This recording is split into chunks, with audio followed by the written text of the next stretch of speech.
नमस्ते to everyone. एक सवाल के साथ जो काफ़ी लोगों ने मुझे डीएम किया हुआ था और काफ़ी लोगों से मुझे सुनने को भी मिला है, वो ये है कि हमें अपने घर में हैवीनेस फील होता है, डिजीनेस फील होता है। हमारे घर में सभी लोग मोस्टली बीमार ही रहते हैं, फिनेंशियल्स ठीक नहीं है और रिलेशनशिप अच्छी नहीं है। आसपास के सराउंडिंग्स में भी हमें बहुत एनर्जीज फील होती हैं, जो कि हमें ऐसा लगता है कुछ नेगेटिविटी है हमारे घर में।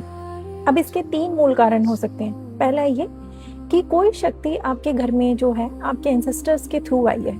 दूसरा ये कि किसी ने आपके ऊपर तंत्र क्रिया कराई है।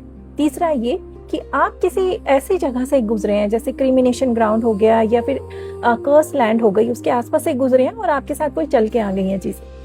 ठीक है, ये भी पॉसिबल है। चौथा ये मैं कह सकती हूँ कि अगर पूरी फैमिली को ना वो फील होके, अगर आप ही को फील हो रही है, तो हो सकता है साइकोलॉजिकल रीजंस भी हो सकते हैं, तो आप डॉक्टर्स को भी दिखा सकते हैं। तो 6-7 लीनेज पहले अगर किसी ने साधना की है, तो क्या होता है कि एक गैप के बाद कई बार होता है कि वो कैरी ऑन नहीं हो पाती है, परेशान करना शुरू कर देती है, क्योंकि आप उनके लिए कुछ कर नहीं रहे। जैसे ये शक्तियां भी ऐसी ही होती हैं, जब भी हम किसी शक्ति की साधना कर लेते हैं तो उसके बाद हमें उनके नित्य कर्म करने बहुत ज़रूरी होते हैं। अगर हम नहीं करते तो फिर वो हमें इसी तरह से परेशान करती है और आने वाली जनरेशन को भी इसी तरह से ही परेशान करती रहेंगी। फिर उनकी विधिवत पूजा होनी बहुत ज़रूरी है। अगर आप उनकी विधिवत पूजा नहीं करेंगे तो वो इसी तरह से परेशान करते रहेंगे।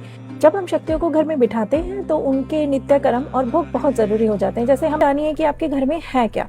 काफी लोग फंस जाते हैं, वो सोचते हैं कि भूत है, प्रेत है, फिर घर से निकलवा देते हैं। वो कहीं नहीं जाएंगी, क्योंकि वो आपके एंसेस्टर्स के द्वारा क्या ज्यादा से ज्यादा क्या हो जाएगा, कोई तांत्रिक उन्हें बांध देगा। ठीक है, और जिस दिन वो खुल के फिर से आ जाएंगी तो फिर वो वैसे के वैसा हाल करेंगी। फिर यही होगा कि किसी के पास आप गए, किसी ने सोल्यूशन दिया, 10 दिन आपके घर में बहुत अच्छा हुआ और 10 दिन बाद आपके घर में वही हिसाब किताब हो रहा है, वही हाल मच रहा है।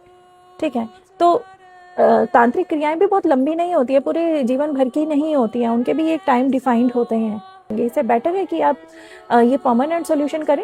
ये सिंपल प्रोसीजर्स हैं, ये नॉर्मली घर में वैसे ही नित्य कर्म और भोग के साथ किए जा सकते हैं और आपकी लाइफ में कुछ टाइम बाद आपको खुद से दिखेगा। मैं ये नहीं कह रही बहुत क्विक रिजल्ट आएंगे, बट हाँ, आपकी लाइफ में ट्रांसफॉर्मेशन दिखना शुरू हो जाएगा। जो अगर आपकी क्वेरी है, कुछ भी जानना चाहते हैं, आप हमें डीएम कर सकते हैं और गिवन कॉन्टैक्ट पे आप व्हाट्सएप मैसेज भी कर सकते हैं।